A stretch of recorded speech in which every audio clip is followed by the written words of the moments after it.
We interrupt this program to bring you an important Wayfair message. Wayfair's got style tips for every home. This is Styles McKenzie helping you make those rooms sing. Today's style tip. When it comes to making a statement, treat bold patterns like neutrals. Go wild, like an untamed animal print area rug under a rustic farmhouse table from Wayfair.com. Arr, fierce. This has been your Wayfair style tip to keep those interiors superior. Wayfair, every style, every home.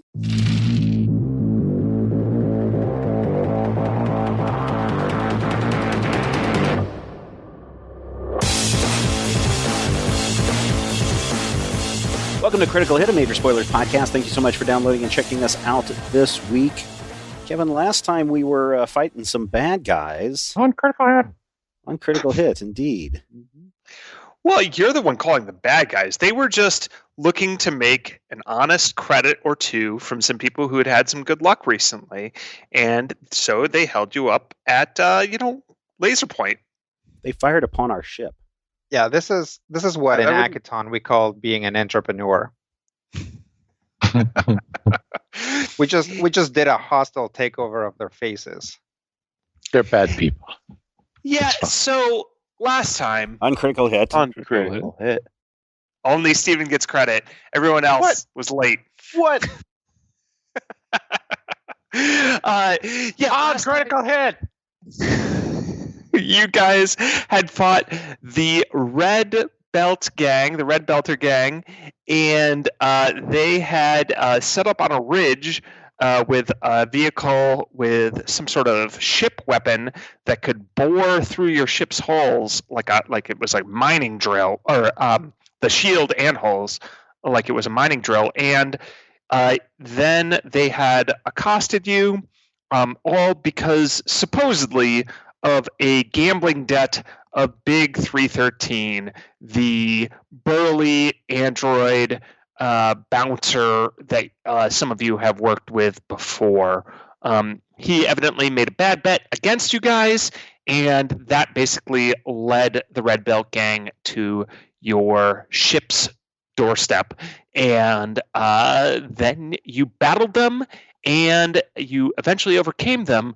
But don't forget, the reason you're still on Hackathon is to investigate the crash, the demise of a previous team on Team Elysium on Drifters from a few seasons earlier that was given to you by your sponsor contact, Rain. Right. Weren't we going to go check out the hauling company or something, or what were we doing on that? You do have direct.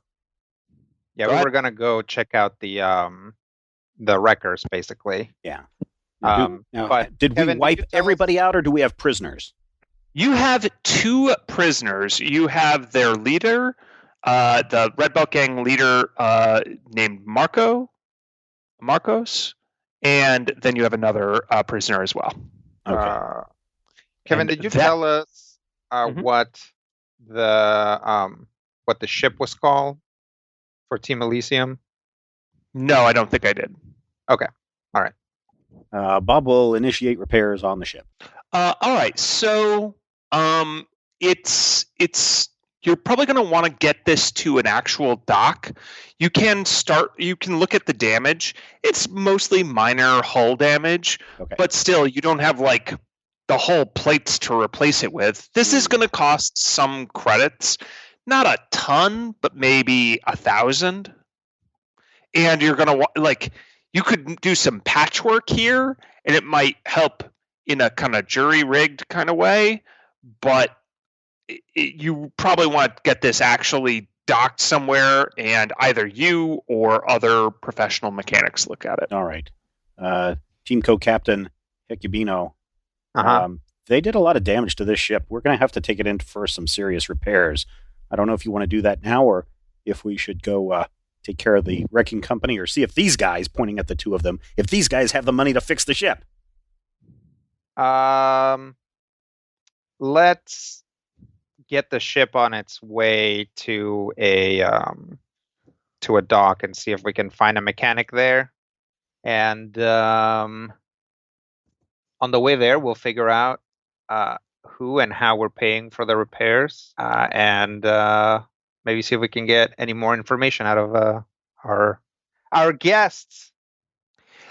So at that, Marcos will lean forward from his restraints and say, "If you free me, the all of Akatan will know your mercy. They will sing songs about," and then he looks over his shoulder to like kind of glance at the ship, "the squeaky clean and your legendary crew. This could be a new beginning, a new era for Akatan, where even the mighty Red Belt gang can be brought low, but not mercilessly thrown to the acid slime." Wait, there's acid slime pits we can throw them in? I vote for that. Are you filming this, Quentin? Affirmative. Then that's going to be your word as leader of the Red Belt Gang. I'm guessing that would lose you cred if you went back on that. Also, that we kicked your butt so thoroughly. In the background, Squeebo shows up, and he has just giant googly eyes, and he's as large as you've ever seen him. Somewhat bloated, actually. And he burps out, "Squeebo," and jettisons some ooze-covered belongings onto the sand. Yeah. This is Marcos's word. The word of the Red Belt Gang. You free me, I work with other gangs. Be sure you're not messed with. Could you get us some intel on Team Elysium and the crash that happened here? The what now? We're looking for information on a crash that happened here maybe 3 years ago, right? Yeah, season 24. Yeah. There's nothing the mighty Red Belter gang can't do. Of course, we will look into this for you. You guys can make sense motive checks if you wish. I believe him. 12. He seems trustworthy to us. Jeez. Wow, I saw that one, Skritic. Brian, jeez. So what's funny is he actually has a pretty darn good bluff. Sure. But Hecubino, you get like a little bit of a hinky sense. Like, I don't know. He could be saying what we want him to say, or he could be sincere. You're not 100% sure. Most people believe he means what he says, straight up. And Skritic, you have just a cold read on this guy, and you're 100% confident he will say anything to get out of the situation he's in. Would I have the sense at all that he'd leave us alone and not seek retaliation if we let him go? I mean, you get the sense from him currently that he is more afraid of you and looking to get out of this situation than looking to show up his ego, but you like to brag to others. But if you were to say, because you feel like you've known this guy for a while, and you feel like if you were to threaten him publicly with embarrassment, he's less likely to back down. But if you were to privately let him slink away, he'd be more likely to. You're saying he'd be more likely to seek revenge if we let him slink away? No, more like he wants to slink away right now. If you were to say let him slink away, then publicly expose him, then he'd come back for revenge. Okay.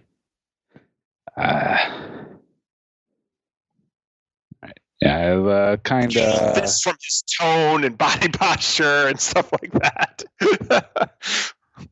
I'll kind of slide up to Hecubino and it's like, I don't think we can count on him for anything, but I think we'd be okay to let him go. Yeah, I think you're right. Hey, Quentin, can you cut a segment together with like the ship's cameras and stuff of the fight? Don't show anybody actually getting dissolved. Um, and we'll. I think maybe we should just let these guys go on the condition that when we let you go, you run off in, where's the sun? You run off in that direction, and you turn around, shake your fist, and say, curse you, mighty team lizard brain.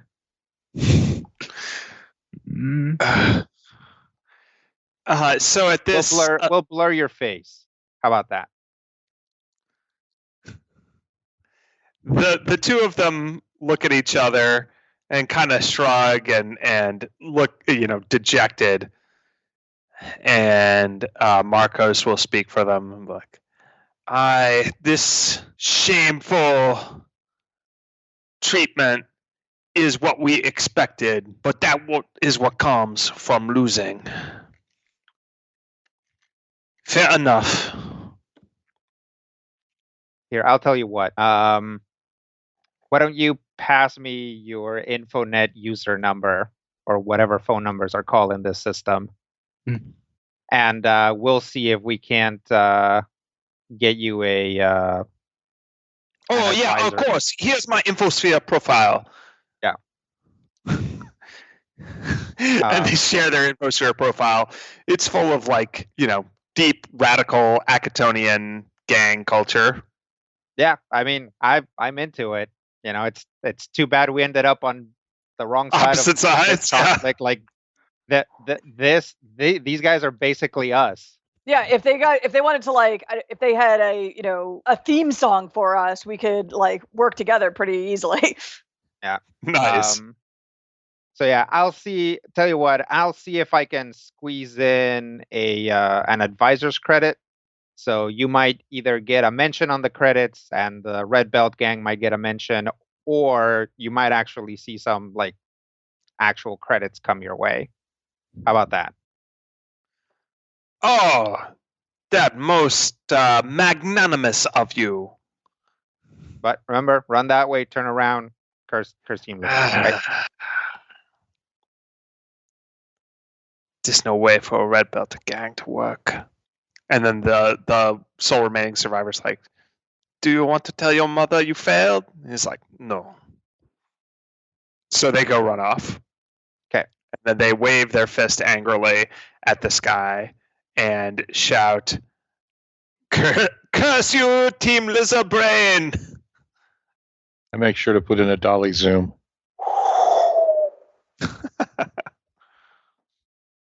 All right. Well, they didn't seem too happy about it, so Quentin, I'll leave it up to you as to whether you blur their faces or not, and then either pass me the paperwork to try and get them a credit, or if you want to handle it, you can. I'll inquire. You immediately get an InfoSphere message from let's say Kami. I think Kami might have been one of the ones who lived. And it's like, post here when this goes public. Oh, sure, yeah. Want to share that on my social media? Yeah.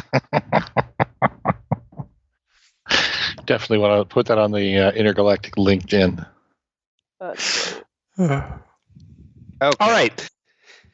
So you guys still have the data pad that Rain gave you that has the history of the salvage of Team Elysium's ship, which is called the Arcadia. So as you look through it, anyone who wants to can give me some sort of computers check or culture check. Depends on what you guys are doing and who's looking through it. Oh. We know culture. Yeah. No I've got computers. culture and engineering and piloting, if either of those would help. No, this is more like reading through a bureaucratic document. Okay, I wasn't sure if it was an incident report where it'd be like, was the sabotage? Would it be diplomacy, since I'm diplomatizing the, not the horses, but the No, pilots? just straight up no. Sorry. I can use computers and run through this really quick and look for any glaringly obvious missing data that should be in a report like this. Bob may have been involved in a crash or two in his time, so he kind of knows what incident reports should look like. Actually, you know what, Sam, you make a good point. I would also allow engineering checks to double check things, just to be sure, like that the incident report is logistically sound, basically from an engineering perspective. So, computers, engineering, culture. So, Bob, why don't you go ahead and give me that computer check first? You're kind of going through the file, you're double checking everything, seeing that it all looks good. 17. Everything looks perfectly in order as far as you're concerned. There are no red flags on any of these files. Everything just seems like neat and orderly. Like maybe too orderly?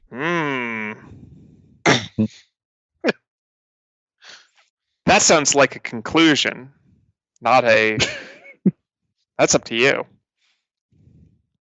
So, does anyone want to make an engineering check? Yeah, I had a 15 culture check, but I'll also make an engineering check if that's all right. We would like to make a culture check. Yeah, sure. Well, hold on. Let's do engineering first. I want to resolve these things kind of one at a time because they're I've got different. a 19 engineering. Okay. Anyone else? Yeah, I can try it, I guess. 26. Yep. It's pretty good. Any other engineering, or are we good on that? Yeah. I'll go with that. Right. Okay, cool. So, to give a little bit more fuel to your conspiratorial fire, Bob, the engineering report is filled out meticulously. It is filled out in detail and accurately and abiding with all pertinent rules and regulations. So look here, everyone.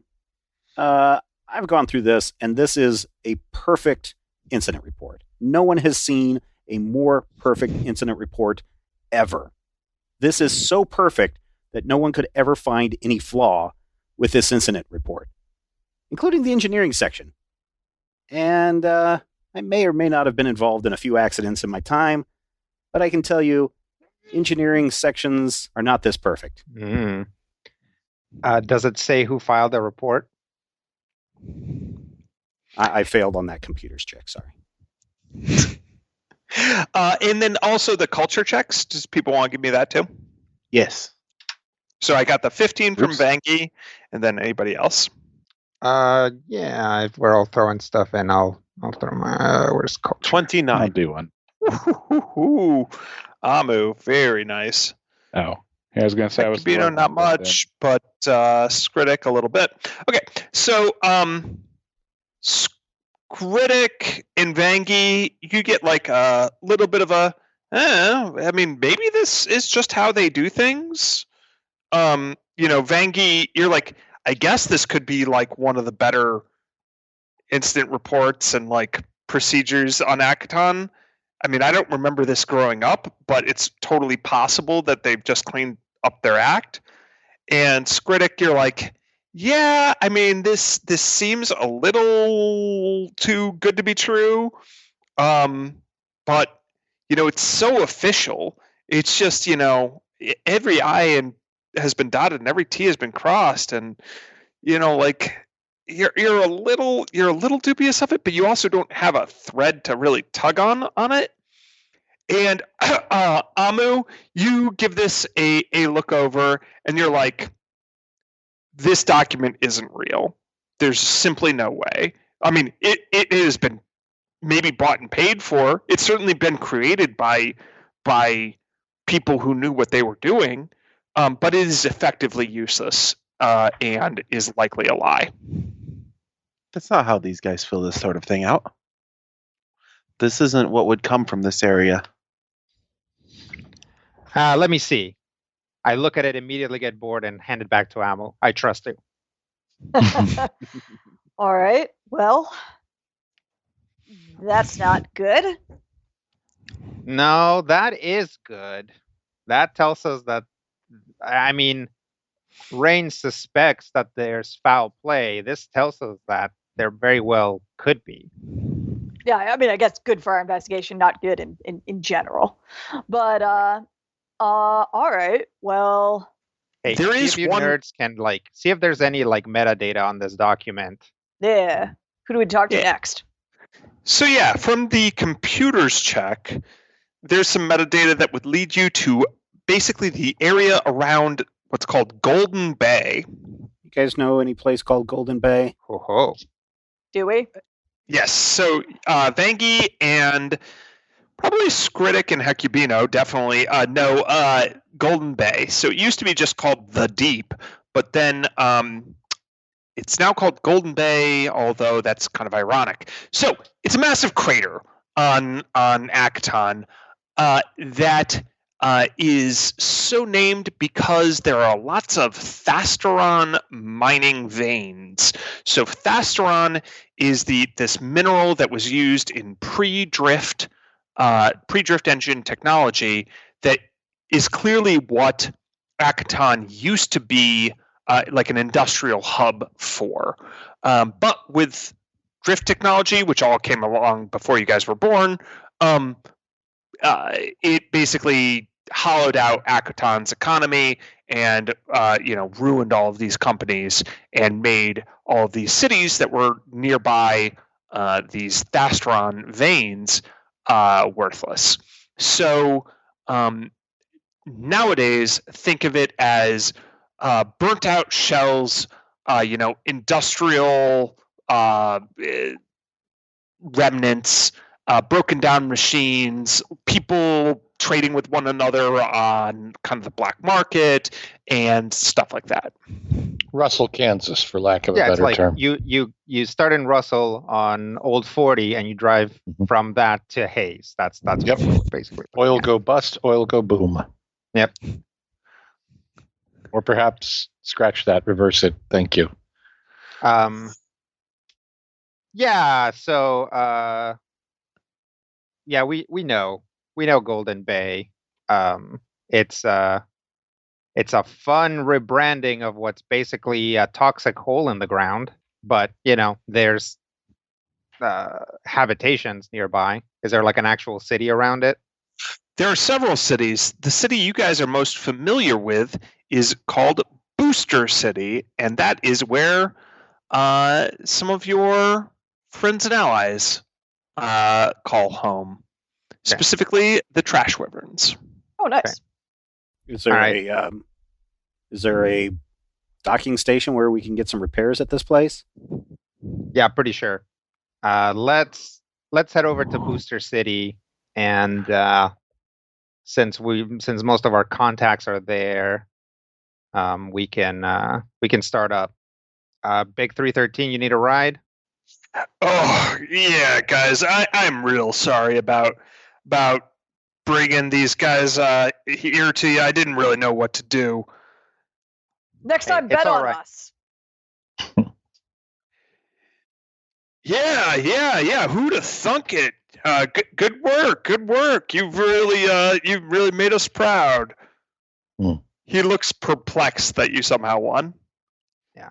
I'll pat him on the shoulder and be like, hey, from here on out, let's bring each other opportunities instead of problems, huh?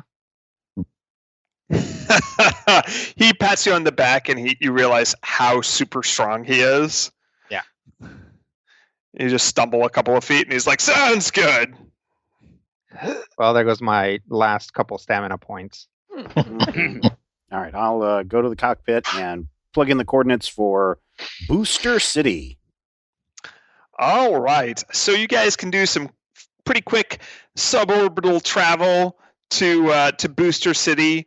You have to, adhere to the bizarre patchwork set of flight coordinators that run on Acton that seem to be basically running this operation with very little planning, or they're just doing the best they can. So you avoid a couple of close calls, and you have time enough to spend a resolve point and regain your stamina if you wish. I wish to do that. Yeah, some of you may have gotten Yay. injured. But that doesn't. What about our hit points? Does nothing for your hit points. You have to I will take an also extended rest or spend a something for resolve that. point to do that. Yeah, like somebody trained in medicine, Amu, for instance, could Huh? help heal you with actual treatment, but that would take potentially a longer time, and you couldn't be piloting while Okay. that's happening. All right. He also might have there are various other ways to heal hit points, like spells or items, but It's only 4 points. Okay. So everyone spends a resolve, and you've got Big 313 and your crew, counting your extended crew, of course, like Herman and Squeebo, and that's it. Grace? Yep, I think so. Oh yeah, Grace is online. Grace is responsive. Grace is a little peeved at having some hull damage, but it's more of an annoyance as opposed to a fear. Yeah. Hey, Grace. Hello, Bob. Sorry about the damage to the ship. We're going to get that repaired soon. Well, thank you, Bob. I do think that's for the best if we're going to continue racing. Yeah, definitely. Hey, how does one vent a Squeebo? Oh, I don't know. He my sensors don't track where he is. Okay, he was just mighty big and bloated the last time we saw him, or the last time I saw him, and I'm just don't want him, exploding all over the ship and causing more damage. That sounds right. like an Amu question. I agree. My databanks are relatively limited on the issue of such matters. Okay. I can, of course, provide an airlock, or if you can convince the Squeebo into one of the facilities. Okay. Thank you. We're heading to Booster City. Those are the coordinates that I plugged in, so. All right. Good luck. Thank you. I open up a patch to Amu's med bay. Mm-hmm. Hey, Amu, are you worried about how big Squeebo is getting? Are we worried about any kind of reaching capacity and exploding and causing lots of damage? That's a good question. What kind of check would I need to do to How about know a if- physical science check? which science? Physical. Normally, it's I'd the give same you one either life way. science, but this one seems physical to me. Yeah, it's the same either way. All right. That is a 23. That's pretty good. So you're fairly sure that he will continue to expel stuff as he digests. Oh, we shouldn't need to worry about Squeebo. I believe he's just digesting. Or we believe he's just digesting. Okay. How long is it going to take to get to Booster City? Not long, maybe an hour. Okay. I will relay that information to Hecubino. Oh, yeah. Thanks. I will. Hey, does anybody have down how much money each of us got from the last or from the race? Because I think my character sheet didn't save.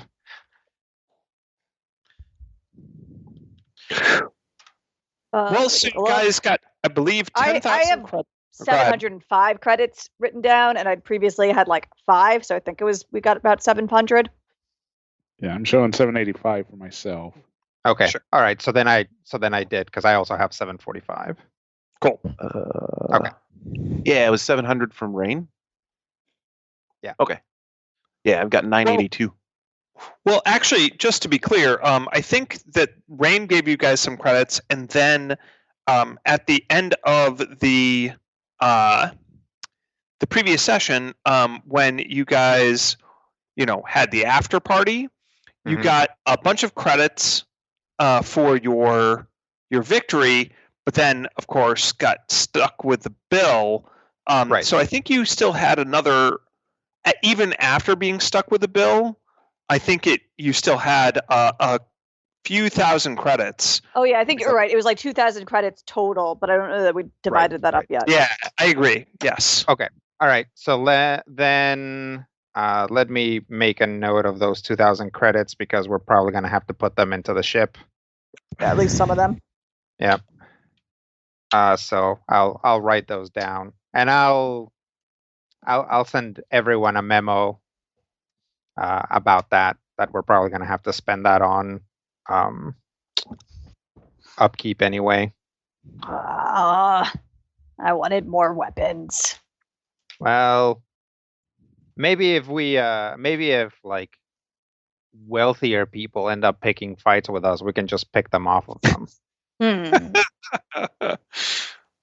Speaking of which, was that equipment left from what Squeebo? Unfortunately, Squeebo has rendered that equipment non-functional. Boo. Lag. Did we find any equipment in Amu's room? Oh, gross. From Herman. I will update you on that later. Yeah, it's going to come out the other end, though. Gotta wait choosers. for the digestion process. See, the good thing about Herman, though, is that if he behaves like an actual crab, then he'll probably just pick stuff off of things. He's not actually going to try to swallow the whole thing. So there might actually be some like actually functional equipment afterwards. And a few hands. Unless crate fiends eat metal, and then no. Are crate fiends descended from rust monsters? Crate fiends eat crates. That's why they call them crate fiends. No, they hide in crates. Hiding crates. Yeah, like they- Hermit they're crabs. hermit That's why crabs. he's named Herman. Yeah. Otherwise it would defended be from called the great dragons. crater fiend. Anything else you guys want to do on your way to Booster City? Check on Herman. Herman I'll, is happy as a crab. That's a saying, right? Yeah, you should feel bad. I'll, And that's coming from me. Ow. I'll see who all wants to have a quick sort of like production meeting. Yeah, I'm in. I'll sit in on it. I got nothing better to do. We'll participate. I'll patch in from the cockpit. Okay. Is Quentin there? Yes, Quentin is there. I'm sorry. Am I muted again? Not I think you anymore. were, but I Okay. just am thoroughly amused at the thought of Quentin being the only one of the crew not involved in the production meeting. Yeah, that's, Oh, he's supposed to have had maybe he's having his own special quiet meeting with somebody. Quentin's going to go watch television. Dun. Dun, dun, dun. Shh. That's all okay. secret. So while we're doing this, looking around into this mysterious shipwreck, I think we can probably also spin this into a segment of like, Akaton kids done good coming back home. yeah, we should do that since the whole thing that we're investigating is supposed to be a secret, so it's a good excuse for why we're sticking around here. Yeah, that's what I was thinking. I so like yeah, if we can do that, and then all that really needs to happen is when we are walking around public streets or whatever, Quentin, if you want to get some footage of that, I mean, we got some money, so we might as well look at equipment while we're around. Maybe you can get some of that, like people shopping, and then depending on who we run into and who we talk to, we'll see if they want to be in it or not. That seems eminently reasonable. Okay. Any other production concerns? All right. Great job, everyone, by the way. Didn't really say that enough. You guys are awesome. Good crew. Yeah. Really kind of, and I like look over to Banyan, not really, just a absolutely deadly squadron that we put together here. So we definitely appreciate all the work that you've been doing. I have you all here that didn't really get a chance to say that I feel that like Bob was the real MVP of the race. Oh, thank you. I think he got us out of a lot of scrapes with his driving. Look forward to more successful races and honestly more scrapes, more non-race related scrapes if we keep investigating like this. Yeah. Considering that it's pretty clear that someone had a cover up, we're probably going to wind up in a lot of trouble. Yeah. Good times though. Great job, everybody. All right, cool. And with that, you guys are settling in that suborbital trip to Booster City. So you can see it on the horizons on your scanners and such, and you see that as you approach, it's once a prominent fast-run mining town, like we talked about. It's now a half-collapsed ruin with buildings built into the side of the Golden Bay crater. The collapse, which is rumored to have been caused by a lack of any safety regulations about the mining operations there, exposed a network of tunnels, some natural, some made by other inhabitants of Akaton, and some possibly artificial from a before the gap kind of prelapsarian age. So those are obviously of great interest to people exploring them and mining them. The side of the crater is covered with rickety structures built from the walls in ways you wouldn't think are structurally sound. And those themselves are covered in wires and have made like little impromptu landing pads. There are dozens of speeders and small ships finding docking, seemingly catch as catch can, at many small operator lots. So think you're all competing for some number of parking spots that are all run privately and are unlicensed. And then above that, there are the remnants of the old city that didn't fall into the crater, and they tower over the rest of the city. These are giant industrial machines and just enormous manufacturing facilities that have been repurposed as de facto palaces for the 2 or 3 families that still make plenty of credits from the commerce that happens below. So you have to find some docking. Does any of them look reasonable in quotes? Reasonable. Not too expensive and not too cheap, and can fulfill our needs without tearing through all of our monies. So it's one of those things where imagine you're deep in traffic, except traffic is 3-dimensional and you're not familiar with where you're going at all. And things are basically, honking their sirens at you, and people are like sending you direct messages being like, you can park here. Nope, never mind. You're too slow.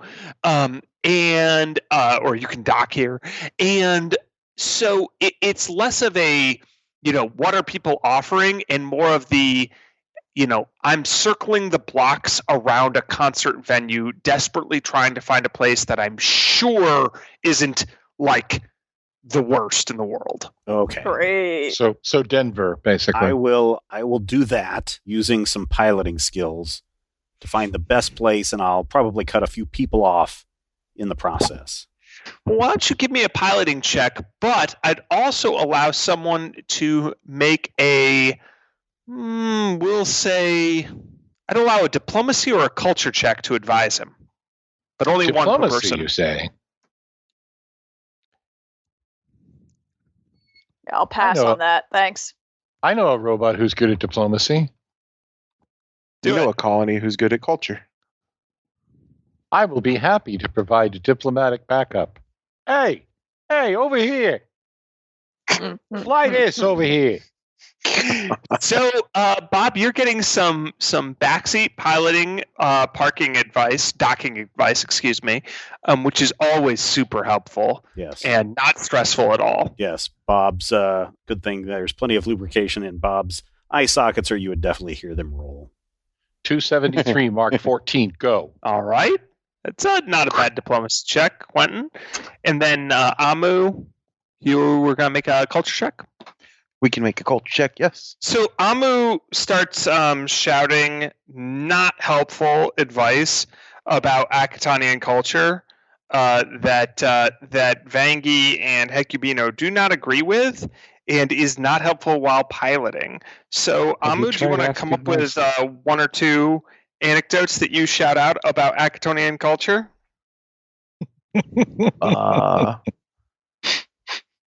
Akatonians in this area are definitely some of the friendliest. And then Vangi and Hecubino, you can feel free to correct him as he is 100% wrong. If by friendly you mean they'll knife you and rob you, then you are correct. All right.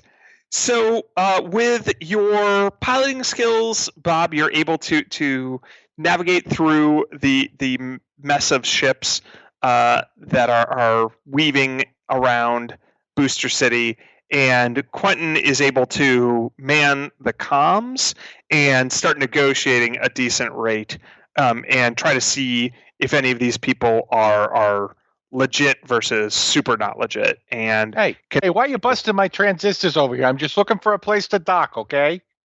I just need to put the ship down. I need to dock. No. I don't want to hear none of this 20% credits off, okay? I'm telling you, I got to shut up. You're done. I'm done. I'm moving on. It's pretty good.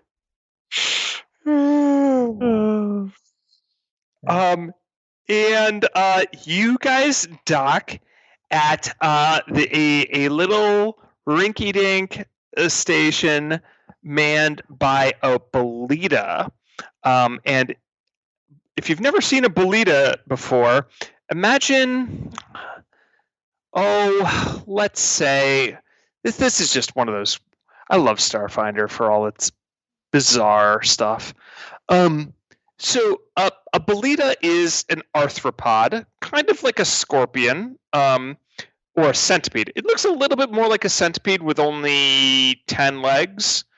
But it's you can't call it bipedal because it's got 10 legs, but it can stand upright, and it's about 5 feet tall. And it has antenna, and it has like little prehensile claws, and it's got little stingers at the end of its tail. That's terrifying. And it's covered in a green chitinous armor. And for what it's worth, Amu, you know that bolitas are natural tunnelers. Like they're just very good at digging and enjoy it. So it's not really surprising that they settled around a mining town. And this one will negotiate your docking price with you. And he seems to be playing a bit of hardball. He's like, so. Yes, you're new to Booster City then. Well, we'll just be charging 500 credits per day. Oh, Hey, I don't think Tell so. them I we're don't on think so. Drifters, and that we can give them a plug that our repairs were done in the next episode. You see this camera right here? You see this camera? This camera can make you famous. This camera can also make you broke. You understand me? I do not understand you. All right, But if well, you let were me put it to you this way. Just because I'm a ball doesn't mean you think you can bust me, okay? I am not going to pay 500 credits for nothing. We will give you 75 credits per day, and then we can negotiate on what it's going to cost to fix the hull. Make a diplomacy check. All right. Bargaining mode gives me a bonus to diplomacy, you know. 24. Shockingly good.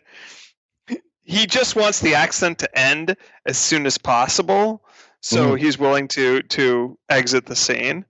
Don't mock bargaining mode. Bargaining mode is an extremely useful tool. It's code switching. Yeah, literally. Are you It's just are a you completely Italian different American? Otherwise, I application. don't think you can say that.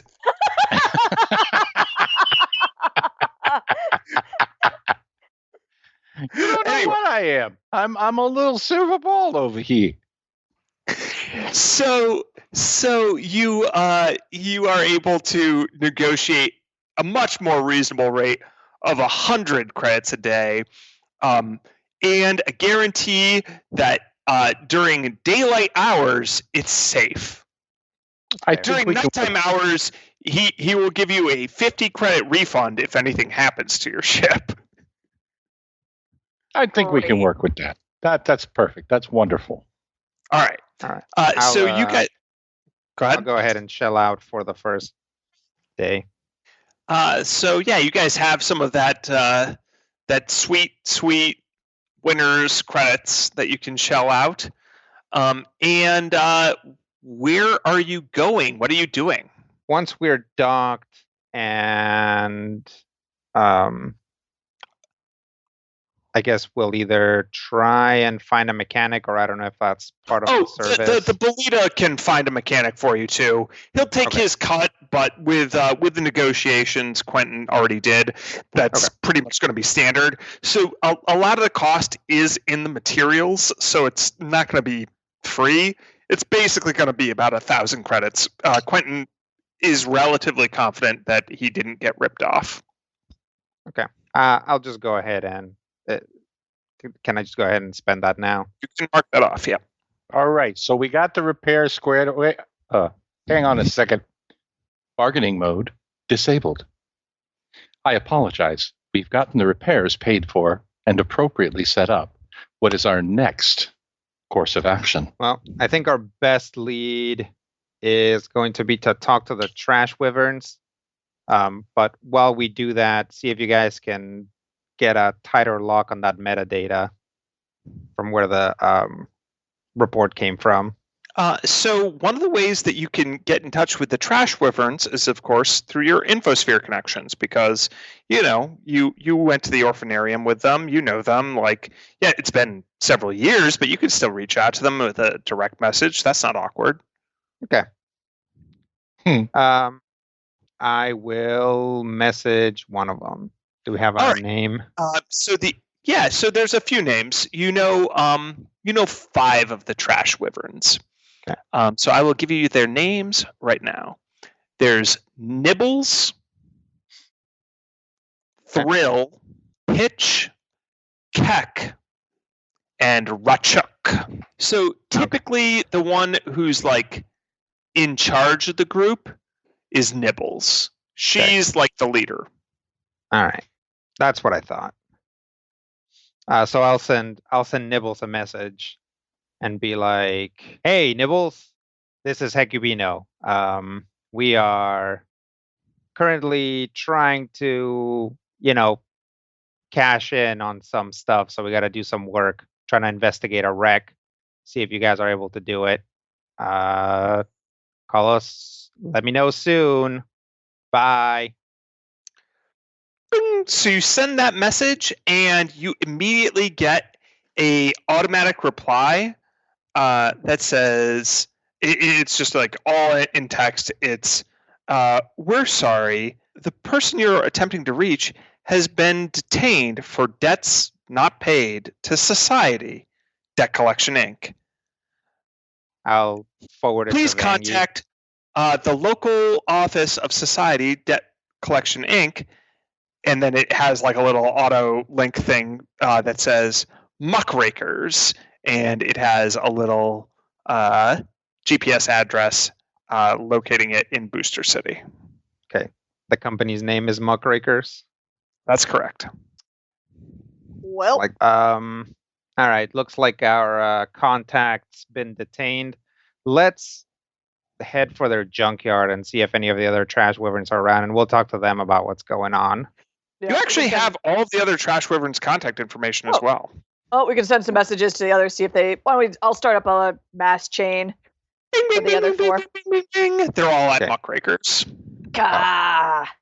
All right then. Well, let's head over there then. Cool. So you guys have docked with the Bolita, and you're pretty sure that this dock will hold, but that it has enough structural stability to withstand the weight of the squeaky clean and not collapse.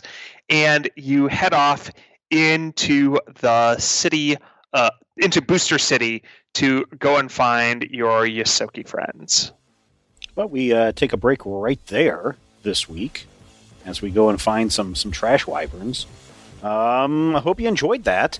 I hope you're liking the world that Kevin is building for us and the game, Drifters. Hopefully our team will win. And, you're going to have to stick around, probably for a couple more weeks, to see what actually happens. In the meantime, drop us an email, podcast@majorspoilers.com. Don't forget our Patreon page at patreon.com/majorspoilers. And until next time, here's hoping all of your dice rolls are critical hits.